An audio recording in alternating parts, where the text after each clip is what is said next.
بسم اللہ الرحمن الرحیم۔ السلام علیکم، میرے اس چینل پر آپ سب کو خوش آمدید۔ حضرت یونس علیہ السلام دجلہ کے بائیں کنارے پر آباد عراقی شہر موصل میں پیدا ہوئے۔ آپ علیہ السلام حضرت ہود علیہ السلام کی اولاد میں سے تھے۔ موصل کے مقابل نینوہ شہر تھا جو اس زمانے میں اپنے عروج پر تھا اور وہاں قوم سمود آباد تھی۔ حضرت یونس علیہ السلام کی عمر 28 سال تھی جب اللہ تعالیٰ نے انہیں اہل نینوہ کی رشد و ہدایت پر مامور فرمایا۔ مفسرین کے مطابق حضرت یونس علیہ السلام کا عہد 781 تا 741 قبل مسیح ہے۔ آپ علیہ السلام کا قرآن کریم کی 6 سورتیں مبارکہ میں ذکر آیا ہے۔ سورۃ النساء، سورۃ الانعام، سورہ یونس، سورۃ الصفات، سورۃ الانبیاء اور سورہ القلم۔ حضرت یونس علیہ السلام ایک عرصہ تک نینوہ کے لوگوں کو توحید کی دعوت اور بت پرستی سے روکتے رہے، مگر قوم نے ان کی دعوت قبول کرنے سے صاف انکار کر دیا۔ صرف یہی نہیں، غرور و تکبر میں مبتلا قوم دیگر نافرمان اقوام کی طرح آپ علیہ السلام کی دعوت کا مذاق بھی اڑاتی رہی۔ جب ان کی سرکشی اور نافرمانی انتہا کو پہنچ گئی تو اللہ تعالیٰ نے حضرت یونس علیہ السلام کو حکم دیا کہ لوگوں کو آگاہ کر دو کہ 3 دن کے اندر اندر ان پر عذاب آنے والا ہے۔ آپ علیہ السلام نے قوم میں اس کا اعلان کر دیا۔ یہ سن کر قوم یونس نے آپس میں مشورہ کیا تو اس بات پر ان سب کا اتفاق ہوا کہ یونس علیہ السلام کو کبھی جھوٹ بولتے نہیں دیکھا گیا، لہٰذا ان کی بات نظر انداز نہیں کرنی چاہیے۔ مشورے میں یہ بھی طے ہوا کہ دیکھا جائے گا کہ اگر یونس علیہ السلام رات بستی کے اندر اپنے گھر میں مقیم رہتے ہیں تو سمجھ لو کہ کچھ نہیں ہوگا۔ حضرت یونس علیہ السلام رات کو اس بستی سے نکل گئے۔ صبح ہوئی تو عذاب الہی ایک سیاہ دھوئیں اور بادل کی شکل میں بستی والوں کے سروں پر منڈلانے لگا۔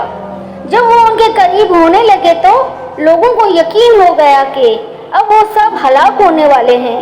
یہ دیکھ کر حضرت یونس علیہ السلام کو تلاش کیا گیا کہ ان کے ہاتھ پر ایمان لے آئیں اور توبہ کر لے، مگر آپ علیہ السلام کو نہ پایا تو خود ہی اخلاص نیت کے ساتھ توبہ و استغفار میں لگ گئے اور اپنے گھروں سے ایک میدان میں نکل آئے۔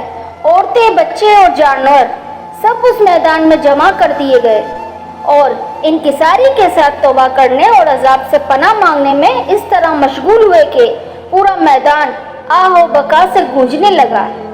اللہ تعالیٰ نے ان کی توبہ قبول فرما لی اور عذاب ان سے ہٹا دیا۔ روایت میں ہے کہ یہ عاشورہ یعنی 10ویں محرم کا دن تھا۔ ادھر حضرت یونس علیہ السلام بستی سے باہر اس انتظار میں تھے کہ اب اس قوم پر عذاب نازل ہوگا۔ ان کے توبہ و استغفار کا حال انہیں معلوم نہ تھا۔ جب عذاب ٹل گیا تو انہیں فکر ہوئی کہ اب تو قوم مجھے جھوٹا قرار دے دے گی، کیونکہ میں نے اعلان کیا تھا کہ 3 دن کے اندر عذاب آ جائے۔ اس قوم کا قانون تھا کہ جس شخص کا جھوٹ معلوم ہو اور وہ اپنے کلام پر کوئی شہادت پیش نہ کر سکے تو اسے قتل کر دیا جاتا۔ تو یونس علیہ السلام کو فکر ہوئی کہ انہیں بھی جھوٹا قرار دے کر قتل کر دیا جائے گا۔ اس رنج و غم و پریشانی کے عالم میں اس شہر سے نکل جانے کا ارادہ کر کے چل دیے۔ یہاں تک کہ بحر روم کے کنارے پہنچ گئے۔ وہاں ایک کشتی دیکھی جس میں لوگ سوار تھے۔ آپ علیہ السلام کو ان لوگوں نے پہچان لیا اور کرائے کے بغیر سوار کر لیا۔ کشتی روانہ ہو کر جب وسط میں پہنچی تو دفتن ٹھہر گئی، آگے بڑھتی ہے اور نہ پیچھے۔ کشتی والوں نے منادی کی کہ ہماری اس کشتی میں کوئی ظالم گناہگار یا بھاگا ہوا غلام سوار ہو جاتا ہے تو یہ کشتی خود بخود رک جاتی ہے۔ ایسے آدمی کو چاہیے کہ خود کو ظاہر کر دے تاکہ اس کی وجہ سے سب پر مصیبت نہ آئے۔ اس پر حضرت یونس علیہ السلام بول اٹھے کہ وہ بھاگا ہوا غلام گناہگار میں ہی ہوں۔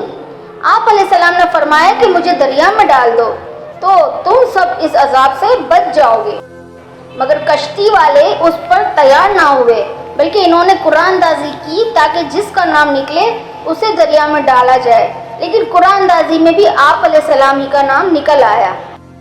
قرآن مجید کی سورہ الصفات کی آیت نمبر 141 میں اس قرآن اندازی اور حضرت یونس علیہ السلام کا نام نکلنے کا ذکر موجود ہے۔ ایک طرف قرآن اندازی میں نام نکلنے پر آپ علیہ السلام کو دریا میں ڈالے جانے کا سامان ہو رہا تھا، اور دوسری طرف ایک بہت بڑی مچھلی اللہ تعالیٰ کے حکم پر کشتی کے قریب منہ کھولے موجود تھی کہ آپ علیہ السلام کو اپنے پیٹ میں جگہ دے۔ حضرت یونس علیہ السلام جیسے ہی پانی میں گئے، مچھلی نے فوراً انہیں اپنے پیٹ میں لے لیا۔ حضرت عبداللہ بن مسعود رحمۃ اللہ علیہ نے فرمایا کہ حضرت یونس علیہ السلام اس مچھلی کے پیٹ میں 40 روز رہے۔ یہ انہیں زمین کی تہہ تک لے جاتی اور دور دراز کی مسافتوں میں پھر آتی رہتی۔ بعض افراد نے 7، بعض نے 5 دن اور کئی ایک نے مچھلی کے پیٹ میں رہنے کی مدت چند گھنٹے لی۔ حقیقت تو اللہ تعالیٰ کو ہی معلوم ہے۔ اس حالت میں حضرت یونس علیہ السلام نے دعا کی، لا الہ الا انت سبحانک انی کنت من الظالمین۔ تو اللہ تعالیٰ نے دعا قبول فرمائی اور مچھلی نے آپ علیہ السلام کو بالکل صحیح اور سالم حالت میں کنارے پر ڈال دیا۔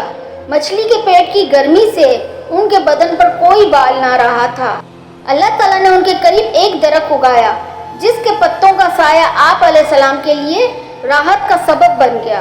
نیز ایک جنگلی بکری اللہ تعالیٰ کے حکم سے صبح و شام آپ علیہ السلام کے پاس آ کھڑی ہوتی اور آپ علیہ السلام اس کا دودھ پی لیتے۔